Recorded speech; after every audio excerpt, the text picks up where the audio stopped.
I'm Lisa from Lori's Country Cottage. Welcome to How Tuesday. Today I'm going to show you how to make the Garden Delight quilt. You put it together, you cut it apart, and you put it together again. Join me.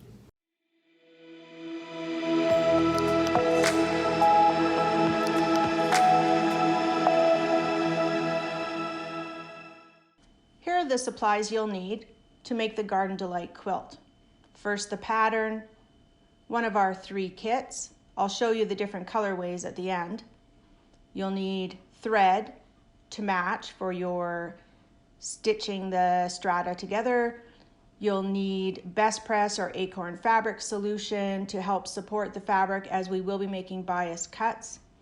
You'll need some pins, and if you have the Stripology ruler or are waiting for an excuse to get one, this would definitely be the project. When Colleen prepared her fabric, she pre-washed using the dye locks and dried her fabric to remove all the sizing and to make sure it shrunk if it was going to shrink. Next, she used liberal amounts of best press on her fabric as she pressed it, really to support that fabric because we will be making bias cuts. If you haven't changed your rotary blade in a bit, it's probably a good idea to start with a new blade. Let's get cutting. Square and straighten your fabric and cut strips according to the instructions. We made a little change. Colleen cut 1.5-inch strips instead of 1 3/4 to make a smaller size quilt.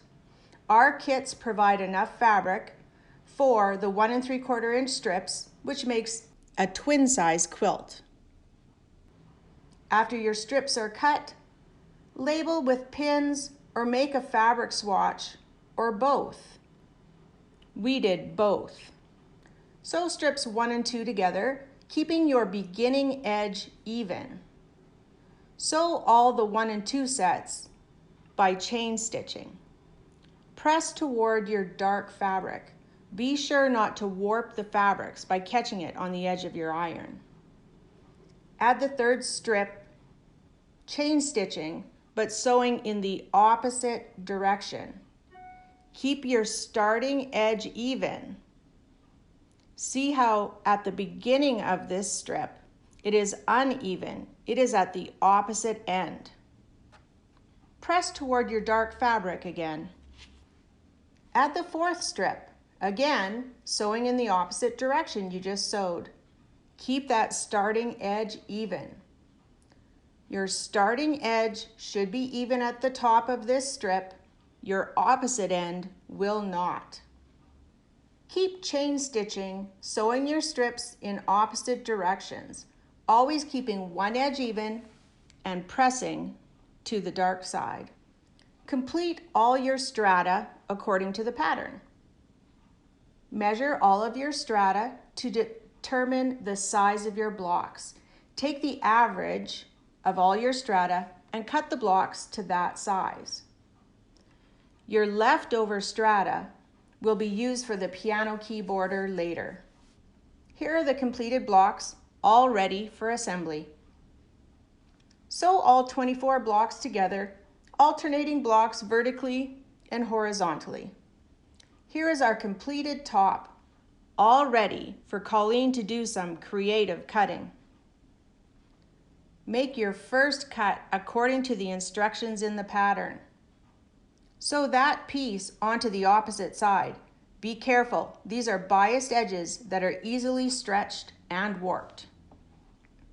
Make the next fancy cut and reattach it to the top, again, according to the pattern.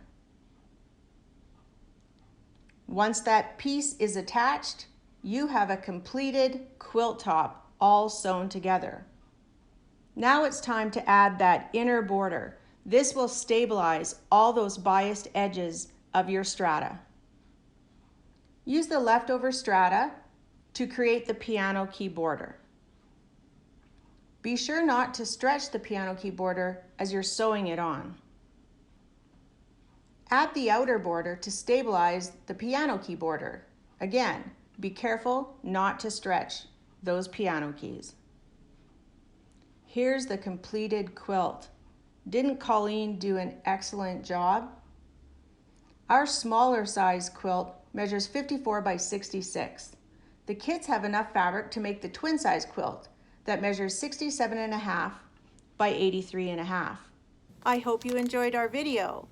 We have Garden Delight kits in the beautiful rich purple batiks, lovely red and cream, as well as a neutral kit. If you're interested, check it out on the website or come and see us in store. Thanks for joining me for How Tuesday.